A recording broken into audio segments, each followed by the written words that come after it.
పైన పెద్దలు చెప్పి ఉన్నారు. పట్టణాలతో పాటు గ్రామాల్లో కూడా ఇవాళ విషజ్వరాలు విపరీతంగా శైర విహారం చేస్తూ ఉన్నాయి.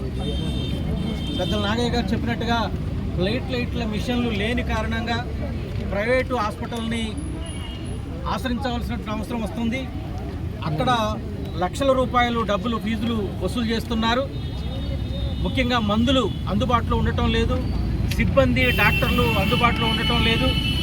పట్టణాలతో పాటు గ్రామాల్లో ఉన్నటువంటి ప్రాథమిక ఆరోగ్య కేంద్రాలలో మందులు అందుబాటులో ఉంచాలి, డాక్టర్లని అందుబాటులో ఉంచాలి, తక్షణమే చర్యలు తీసుకోవాలి. ప్రాథమిక ఆరోగ్య కేంద్రాల పరిధిలో ఆ జబ్బులు నయం కాకపోతే, జ్వరాలు నయం కాకపోతే పట్టణాలకు తరలించాలి.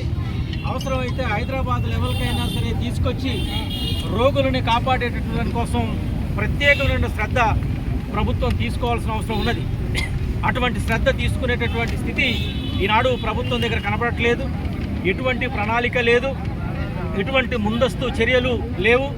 కాబట్టి తక్షణమే ఈ వైద్యం పేదలకి అందించే దానికోసం, విషజ్వరాలను నివారించే దానికోసం ప్రాథమిక ఆరోగ్య కేంద్రాలలో డాక్టర్ని మందులని అందుబాటులో ఉంచే దానికోసం తక్షణ చర్యలు తీసుకోవాలి.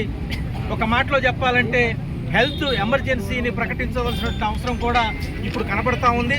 కాబట్టి ప్రభుత్వమే తక్షణమే మీనమేషాలు లెక్కించుకోకుండా ఈ చర్యలు తీసుకోవాలని, లేని పక్షంలో సెప్టెంబర్ 2వ తేదీన డిఎంఎన్డిహెచ్ఓ కార్యాలయం ముందు జరిగేటటువంటి ఆందోళన కార్యక్రమానికి తెలంగాణ రాష్ట్ర ప్రభుత్వమే నైతిక బాధ్యత వహించాల్సి ఉంటుందని చెప్పేసి ప్రభుత్వాన్ని హెచ్చరిక చేస్తా ఉన్నాం.